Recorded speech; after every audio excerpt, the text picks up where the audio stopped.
ಕುಮಾರಸ್ವಾಮಿ ನಾನು ಹೇಳ್ತೀನಿ, ತನ್ನಲ್ಲ ಈ ಎಷ್ಟು ಭೂಲೋಕ ಇದೆ ಅಷ್ಟು ವ್ಯವಹಾರ ಇದ್ರು ದಯವಿಟ್ಟು ಬಿಡುಗಡೆ ಮಾಡ್ಲಿ.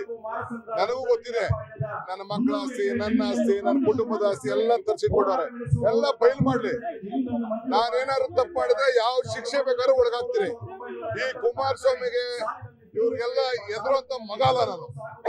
ನಾವು ಡಾಕ್ಟರ್ ಆಗಬೇಕು ಅಥವಾ ಇಂಜಿನಿಯರ್ ಆಗಬೇಕು ಅಂತಂದರೆ ಯಾವ ಅಕಾಡೆಮಿಗೆ ಹೋಗಬೇಕು, ಯಾವ ರೀತಿಯಾಗಿ ನಾವು ತರಬೇತಿಯನ್ನು ಪಡ್ಕೊಳ್ಬೇಕು ಅನ್ನೋಂಥದ್ರ ಮಾಹಿತಿನ ನಿಮಗೆ ನೀಡ್ತಾ ಇದ್ದೀವಿ.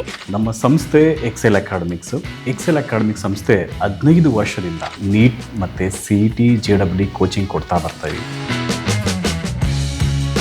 ನಂಬರ್ 1 ಫ್ಯಾಕಲ್ಟೀಸಿಂದ ನಾವು ಟೀಚ್ ಮಾಡಿಸ್ತೀವಿ, ಅಂದರೆ ಇಂಡಿಯಾದ ನಂಬರ್ 1 ಫ್ಯಾಕಲ್ಟೀಸ್. ನಾವು ನೀಟ್ ಕ್ರ್ಯಾಶ್ ಕೋರ್ಸ್ನ ಕೊಡ್ತೀವಿ ಮತ್ತು CET ಕ್ರ್ಯಾಶ್ ಕೋರ್ಸ್ನ ಕೊಡ್ತೀವಿ. ಕ್ರ್ಯಾಶ್ ಕೋರ್ಸ್ನ ಸೆಕೆಂಡ್ PUC ಸೈನ್ಸ್ ಯಾರು ಓದ್ತಾ ಇದ್ದಾರೆ ಅಂಥ ಮಕ್ಕಳಿಗೆ ನಾವು ಕೊಡ್ತೀವಿ.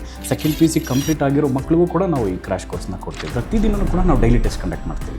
ಅದು ಇವತ್ತೇನು ನಾವು ಪಾಠ ಆಗಿದೆಯೋ ನಾಳೆ ಡೈಲಿ ಟೆಸ್ಟ್ ಕೊಡ್ತೀವಿ. ನಮ್ಮ ಎಕ್ಸೆಲ್ ಅಕಾಡೆಮಿಲಿ ಒಂದು ವಿಶೇಷತೆ ಏನಂದರೆ ಒಂದೇ ಕಡೆ ಹಾಸ್ಟೆಲ್, ಒಂದೇ ಕಡೆ ಕೋಚಿಂಗ್. ಮಕ್ಕಳು ಒಂದ್ಸತಿ ಕ್ಯಾಂಪಸ್ಗೆ ಎಂಟ್ರಿ ಆದರೆ ಅವ್ರ ಕೋರ್ಸ್ ಮುಗಿಸ್ಕೊಂಡೇ ಆಚೆ ಹೋಗಬೇಕು, ಆ ಥರ ವ್ಯವಸ್ಥೆ ಮಾಡಿರ್ತೀವಿ. ತೆಲಂಗಾಣ, ಆಂಧ್ರ, ಡೆಲ್ಲಿ ಆ ಕಡೆಯಿಂದ ಕರೆಸಿ ನಾವು ಫ್ಯಾಕಲ್ಟೀಸ್ನ ನಂಬರ್ 1 ಫ್ಯಾಕಲ್ಟೀಸ್ನ ಟೀಚ್ ಮಾಡಿಸ್ತೀವಿ. ಎಕ್ಸಾಮ್ಗೆ ಹೋಗೋಕ್ಕಿಂತ ಮುಂಚೆ ಮಾದರಿ ಎಕ್ಸಾಮ್ನ ಒಂದು 15-20 ಎಕ್ಸಾಮ್ ಕೊಡ್ತೀವಿ ನಾವು.